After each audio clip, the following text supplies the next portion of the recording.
今回は M マノンの対戦解説だ。解説といっても駒投げを狙うタイミングは理屈でなくて感覚だから、いずめな解説はなかなかできないんだけどな。こんな感じのことを考えながらやっているというのだ。何かしらの参考になれば嬉しい限りだ。要所で止めながら解説するから、途切れずに見たい場合は概要欄のリンクから見てほしい。初級者向け動画やブログで技解説もしているから、よければそちらも見てくれると嬉しい。では始めていこう。手加減は期待しないでくれ。飛び道具を持たないマノンは開幕は飛ぶか歩くかぐらいしかない。一応弱デカジェの強襲卓もあるが、剣が相手だとガードされた場合、そのまま端まで運ばれて何もできずにやられるパターンもある。いきなり無茶をする必要はないが、ただ後ろに下がるのはメリットは薄いから、その場でとどまって様子を見るのも丸い選択肢だな。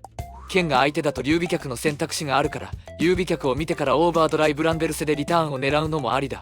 マノンに限った話ではないが、相手のキャラの持ち技によってどの選択肢を取るか考えるのも攻略だ。じっくり見つめていこう。自分で劉備脚を見ようと言っておいて見てませんでした。ごめんなさい。ダウンを取られたが、向こうが消極的だったためリバサで前に歩いたぞ。開幕に前ステップと強気に出たが、劉備脚に反応できずに向こうのターン。投げが怖くて暴れたが、暴れ潰しを食らって陣雷脚でダウンまで。陣雷脚が初段で終わったためにダメージは安く済んだ。ラッキー。粉塵竜巻で端まで運ばれてゲーム終了は剣なら全然ありえるからな。相手の置き攻めどうしようかなと思ってはいたんだが、剣はこの流れを想定していなかったのか波動拳すら打たずにラインを下げた。この場面でラインを上げてこない向こうの戦略はよくわからないなというのが本音だ。しかしこちらとしては開幕読み負けたのにもかかわらず、ラインを押し上げられるのならこのチャンスは逃す手はない。相手の消極的行動を見逃さずガンガン詰め寄っていきたいな。後ろ下がりを牽制するデカジェだ。お前それ絶対オーバードライブ昇竜剣ミスのしゃがみ今日パンチだろ。自分でラインを下げておいてダウン取られたら側務的技とは太いやつだ。投げキャラ使いに向いてるぞ。剣なんてやめてマノンはどうだ。大雑把になるんだが、端の攻防について解説しよう。相手の入力ミスのしゃがみ今日パンチをガードした後、立ち中で反撃確定のためそのままドライブラッシュを仕込んでコンボ。ちょっと安いコンボだな。もうちょっと高めのコンボもある。ダウンを取り置き攻めには立ち強を選択。ヒット確認ミスでターゲットコンボまで入れ込んでしまったが、大人めなしで命を救われた。命を救われたどころか相手は後ろに下がっていく。なら遠慮なく攻めますねとこちらはラインを上げる。何にも画面を見てない立ち中連だ。立ち中をガードされたらマノンが不利にもかかわらず立ち弱を振る狂気って動かないんですかならと言わんばかりの前歩き立ち中。立ち中がカウンターヒットしたので立ち弱がつながる。でも俺は画面を見て攻撃を振ってるわけではないので、コンボは行かずに再び立ち中でビンタする。相手はパリーを選択。この状況で範囲の広い駒投げを持つマノン相手にパリーを選択するのはもう相手が壊れている証拠。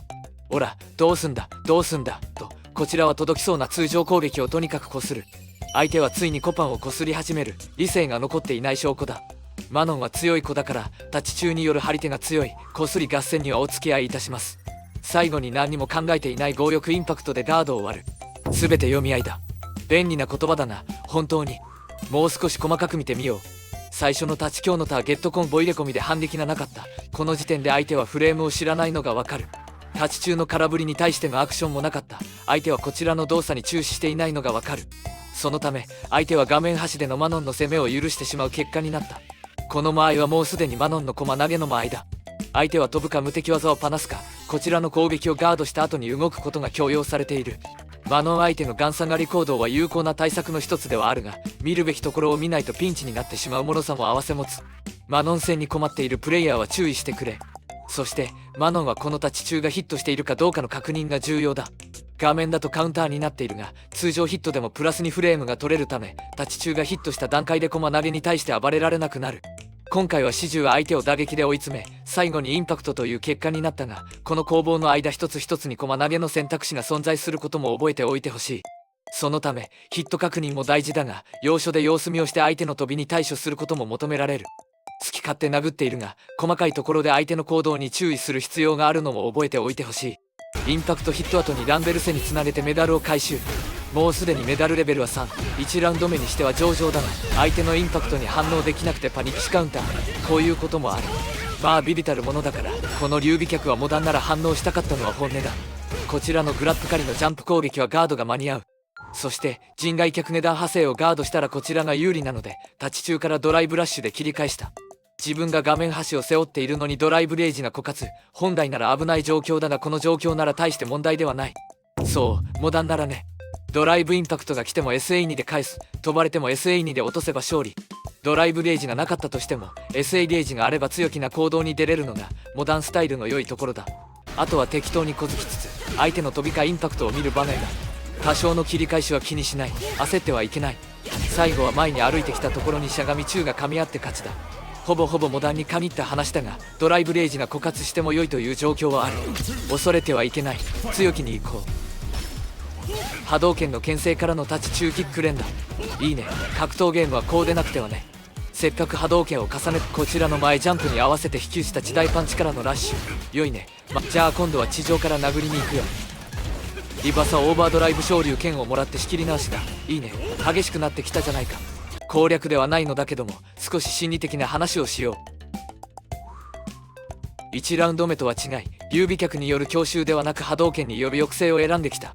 リバサ出前歩きしたりラインを上げる行動を見せたからな。地上戦でリスクを負ってでもこちらの行動を抑制しようとする選択肢は素晴らしい。たまによる抑制が見えてきたらこちらも飛ぶという選択肢を取りやすくなる。波動拳ヒット後に見せてきた立ち中キックダンス。お前いつまで前に歩いてんだゴラーという意思を感じるが先ほどは後ろ下がりだったが波動拳による重ねを見せてくる。こちらを倒そうとする意思が見えるな。しかしこちらがパリーを取るとこいつパリーするんかと感じたのか後ろに下がっていってしまう。後ろに下がるのが見えたので前歩きでラインを上げたが波動拳読みでジャンプを仕掛ける。しかし相手は後ろ下がりを続けこちらのジャンプの着地に合わせて大胆からドライブラッシュを仕込む。その後再び波動拳を重ねてくるが後ろ下がりを選択。波動拳や牽制を混ぜつつこちらの行動に対して後から行動する引き打ち行動を選択し続ける。正直めんどくせえなこいつって思うのが本音だな。飛びがダメなら地上から行くかとこちらはラインを上げて今度は立ち中で触りに行く。相手はこちらの前歩きを見てジャンプしていたがこちらの接触の方が早かったため空中ヒットに。奇襲の駒投げがあるためジャンプ自体は間違ってないんだが相手の入力は前ジャンプだったため駒投げを読んでいたわけではなさそうだ。となるとこちらの行動を見ているわけではなく相手のライン上げに対してなんとなく前ジャンプで噛み合わせる引き打ち行動なのが予測できる。この手の相手には読み合いのテンポを速くして判断をなまらせるか相手の手癖を読んでその手癖に対処するのが楽ではあるな。立ち中にドライブラッシュを入れ込んでいたためそのまま着地での慣れと打撃の2択。打撃が通ってダウンを取るが相手はオーバードライブ昇竜剣をパナしてきて仕切り直しだ。状況的には厳しい状況だが正直心理的には楽ではある。実はこの試合まだ1回も駒投げを当ててないし使ってもいないんだ。こちらの行動に対して対空を取ってくるわけでもないにもかかわらず激しい行動を見せてくる。勝ちたがりだ。勝ちたがりとは魂の戦いになる。そして魂の戦いにおいてザンギやマノンといった駒投げキャラはその本領を発揮できる場面となる。もともとこちらはリズムで読み合ってはいない。そういうことならこちらも気楽にリターンを求めていける。魂のリターン合戦だ。楽しくやろう。この劉備局はオーバードライブランベルスで解いたかったな。その大ファンからは恐れを感じるぞ。マノンの前歩きは怖いよな。リバサジャンプからの強欲駒投げ理屈なんてないよ。魂だよ。空対空競り合ってからの駒投げ今まで見せてこなかったのが生きてるから。さあハッシュだ。怯えろ宿命。クラシック剣の性能を生かせぬまま死んでゆけ。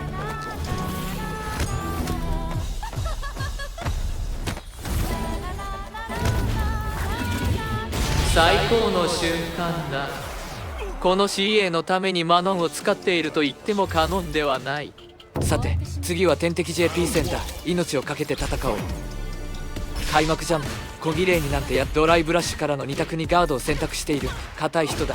こういう相手の方がきついんだよな。タケノコニョッキをもらってラッシュコンボに行かれた。状況確認が素晴らしい。苦しい。ちゃんとガードしてる。硬い。苦しい。あ、再びラインが押し戻される。タケノコきつい。タケノコの里肌からゆる。最後はラインを上げたところに蹴りをもらって敗北。メダルレベルもたまらずに超ピンチだ。次の試合に行く前にやられっぷりを振り返ってみよう。まず開幕のジャンプ。これはもうやるしかないって感じだが深い理由はない。飛びが通ったのでラッシュからの2択を仕掛けに行くが、相手はしっかりガードをしていた。この時点で少し焦ったが、開幕ジャンプなんてふざけた行動に対してしっかりガードで対応してきたからな。個人的にマノンはこういう相手の方が辛い。小技で固めた後に立ち中で飛びを抑制するが、相手のコパ暴れを許してしまった。こちらの暴れに対して相手もしっかり攻撃を続けており、立ち今日パンからオーバードライブとルバランで締めてラインを下げられてしまった。結果 B ハトの設置を許し、派生のタケノコをもらってしまった。 B ハトでワープ派生をしてくると思って迎撃できる距離に行こうと思ったんだが、最速のタケノコ派生でしっかり咎められてしまった。相手はしっかりと状況確認をしてドライブラッシュ立ち今日パンからフルコン。俺の開幕ジャンプは何の成果も得られず、ただただ吹っ飛ばされてしまった。再び B ハトを設置されて JP の遠距離攻撃をさばかないといけない状況。これはもう向き合うしかない。 B ハトが消えたのでジャンプでのライン上げを強行。しかし相手はこちらの着地の隙を見逃さずにドライブラッシュでラインを上げてくる。強襲にビビってた地中からドライブラッシュを入れ込むが、ゲージの管理ができておらずバーアウト。なんとか抑え込もうとボタンをこするが、相手のボタンにビビってこちらは強気の行動は取れずしまい、そして立ち着キックから着ストリ防具で吹っ飛ばされて再びラインを下げられる。しかも今度はバーアウト状態。 B ハトをジャンプでかわそうと試みるも、相手はそれを許さずしっかりとタケノコを出してくる。追撃のノーマルトリブラフを外したので、ここぞとばかりにラインを上げ直すが、無茶をしてラインを上げたところを蹴っ飛ばされて敗北。これは苦しい。ここで見えるのは相手はしっかりガードをするプレイヤーだということと、こちらの立ち中連打にきちんと反撃をしようとしてくる相手ということだ。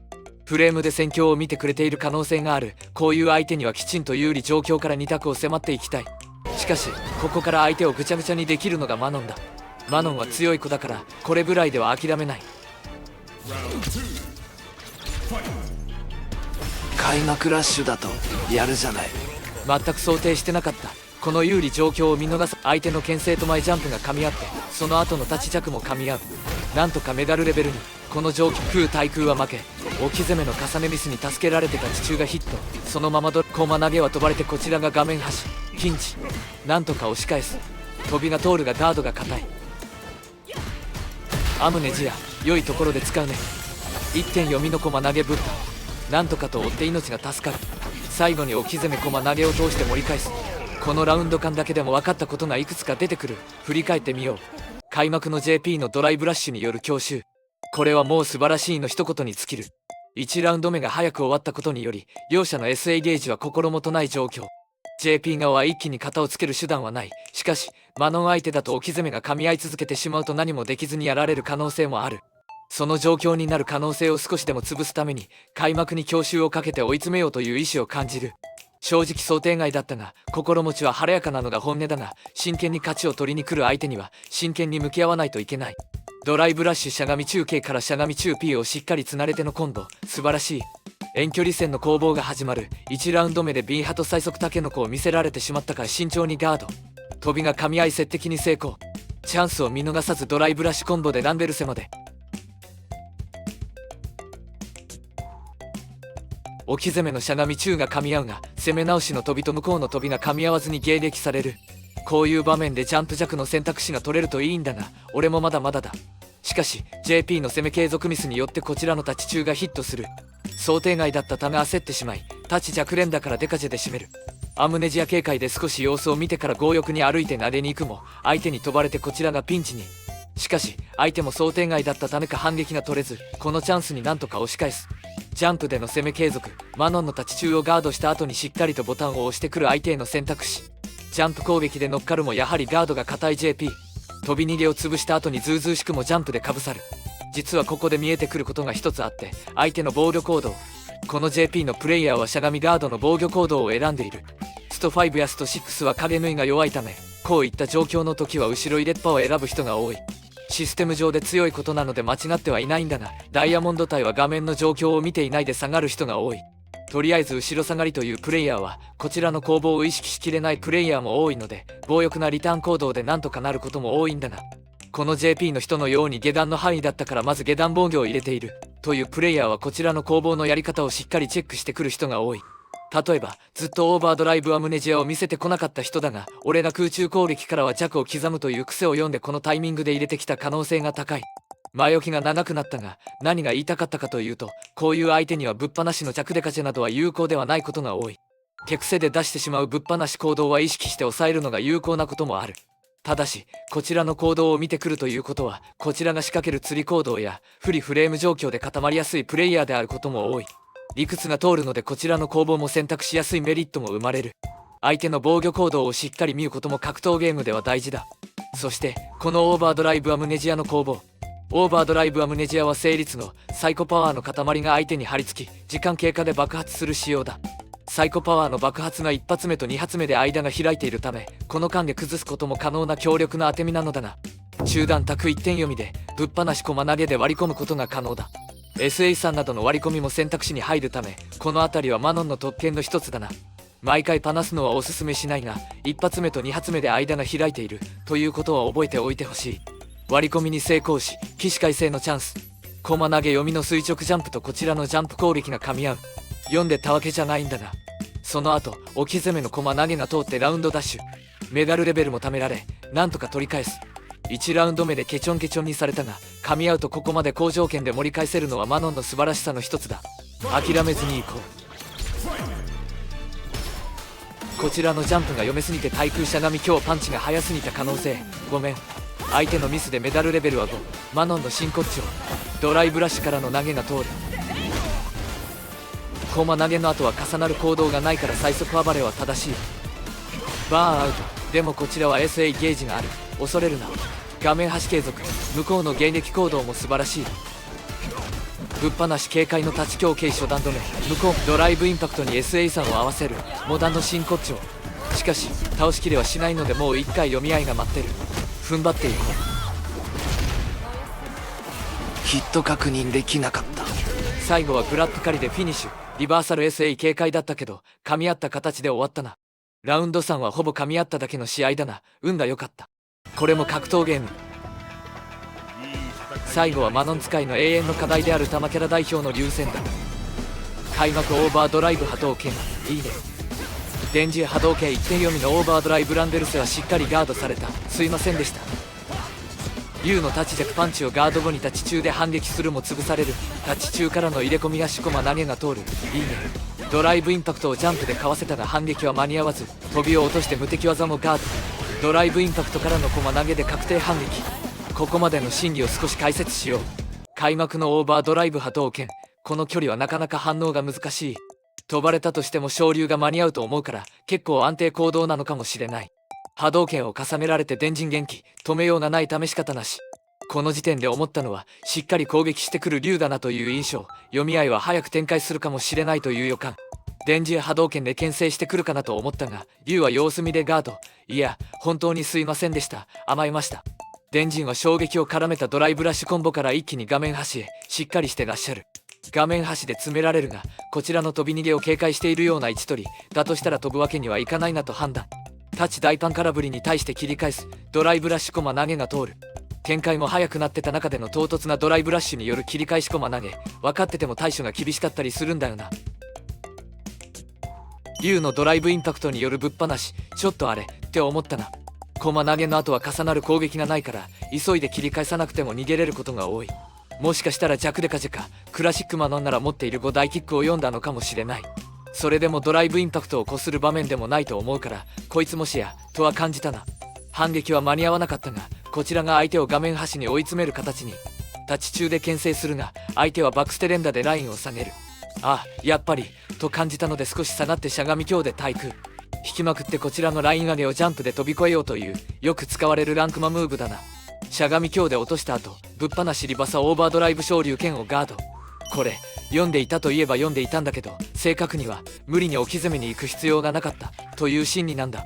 どちらかというと読んでいたのはリバサジャンプの方で、リバサジャンプに対応するために後ろに下がった結果オーバードライブ昇竜剣をガードしていたというのが正しい。あとは一個マジな話を言うと、よくわからないリバサドライブインパクトにバックステレンダからの強欲前ジャンプ行動を見せられた後だから、そりゃ置き攻め行くの怖いよっていうのも本音だな。オーバードライブ昇竜剣ガード後にドライブインパクトからコマ投げのフルコンを入れた。この時点であんまりおとなしくガードはしないなっていうのは見て取れたな。バーアウトなので立ち中連打で相手を追い、気にしない SA ゲージを吐いてくれるなら状況有利になる。この飛びも読んでたわけじゃない。無理して前に行かない判断をした後に相手が飛んできたので落としたというのが本音だ。立ち中重ねから確定ドライブインパクトでスタンを取ってフィニッシュ。勝ちたがりだなこの竜は。ワクワクしてきたぞ。あれデジャブ。いいね、竜はそうでなくちゃね。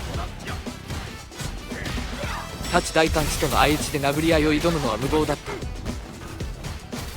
すいませんでした。波動拳は近距離だとヒットしても竜が不利だが、反撃はアシスト弱ではなかったな。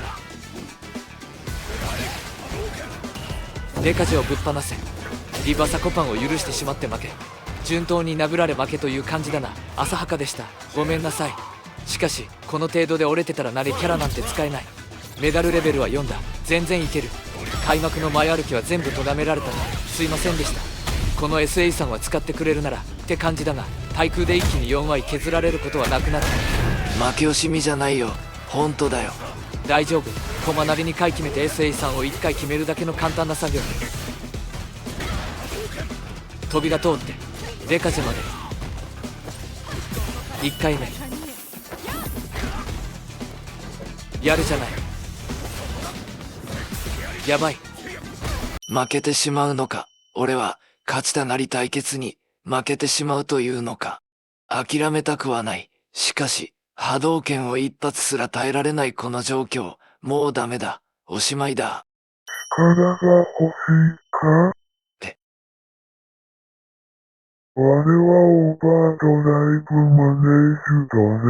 我はオーバードライブマネージだね。我はオーバードライブマネージだね。力が欲しいのなら、くれてやる。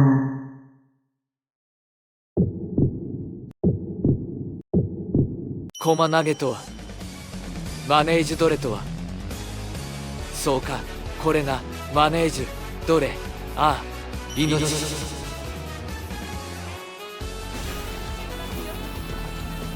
そうか、そうだったのか。コマ投げとは、人類とは、宇宙とは。今なら全てが手に取るようにわかるぞ。こんなにも簡単なことだったんだ。そうか、コマ投げとリンニと俺との関係はすごく簡単なことなんだ。無敵のないコマンド慣れを切り返しに使ってはいけない。そんな思いは些細なことだったんだ。今、全てが分かりきっている。唐突なオーバードライブマネージどれをくらい温まっているだろう。いいんだ、それで共に行こう。フレームの向こう側へ。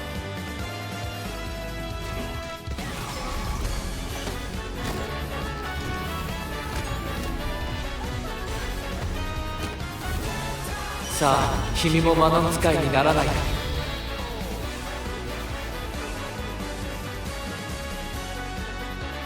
力を与えられてゲッター戦に飲み込まれた彼方に代わって、新、昇竜拳コンボをもらったあたりから解説いたします。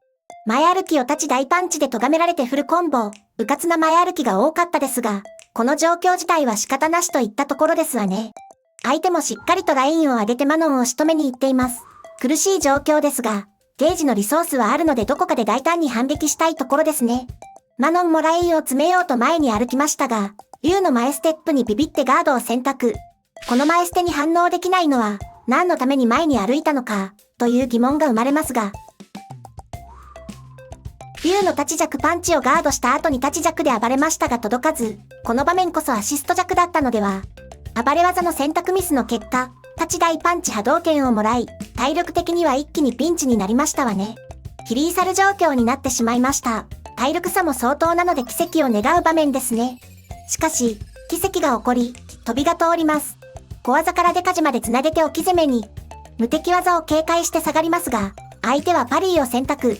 ならば、と立ち中からラッシュをかけての打撃と投げの2択、駒投げを通してダメージを取りました。しかし、イーサルにはあと一手何かを当てたい状況です。前ステップで圧をかけた後に再び飛び込みますが、相手はしっかりと上を見ていました。スト6の駒投げは SA を除き、基本的には攻めが継続しません。駒投げを決めた後の攻防は、駒投げキャラ使いの力量が試されますが、今回は相手の竜がしっかりしていましたわ。再び向こうのターン、相手はドライブラッシュで圧をかけてきますが、一旦様子見を選びました。マノンが何もしないと見るや、しゃがみ中からドライブラッシュをかけて打撃と投げの2択へ。投げを通されてマノンの命は風前の灯火になりましたわ。この状況はもうまともな理屈では切り返すことはできませんわね。最後の読み合いとなるか、といった場面で竜は様子見を選択、慎重ですわね。しかし、相手の様子見を見たマノンは大胆にもオーバードライブマネージどれを選択。投げキャラが本当に嫌われる瞬間ですわね。カウンターが出ているので相手もボタンを押していましたが、尋常ではないので間合いのため技が出る前に投げられてしまっています。あるある、といえばあるあるの状況ですわね。2回目のコマ投げが通ったために、マノン側もリーサルです。あとはもう、魂をかけた一撃をどちらが通すかですわね。マノンは最後前ステップからジャンプを選択、相手はドライブインパクトを選択しました。上と下でお互いが通り過ぎる状況になりましたが、マノンはドライブインパクトを追いかけます。竜はバクステが出ているのでドライブインパクトの硬直への攻撃は間に合っていないのですが、コマ投げを警戒したためにバクステを選択したのでしょう。結果、コアシから SA3 までのコンボが決まり、マノンの逆転勝ちとなりました。マノン側はほぼほぼ読み負けてたんですけどね、一手噛み合うと逆転もあり得るのが投げキャラの怖いところですわね。しかし、今回の対戦のように諦めなければ奇跡が起こる可能性があるため、どのような試合展開でも最後まで腐らずに勝負してみるべきです。一発逆転が起こるのも格闘ゲームの魅力ですよ。まあ、この試合はちょっと、なんか、あれですけどね。では、私はゲッター戦に飲み込まれて宇宙の真理になった彼方を、ポンプの主情へと引き戻してまいります。最後までご視聴、ありがとうございました。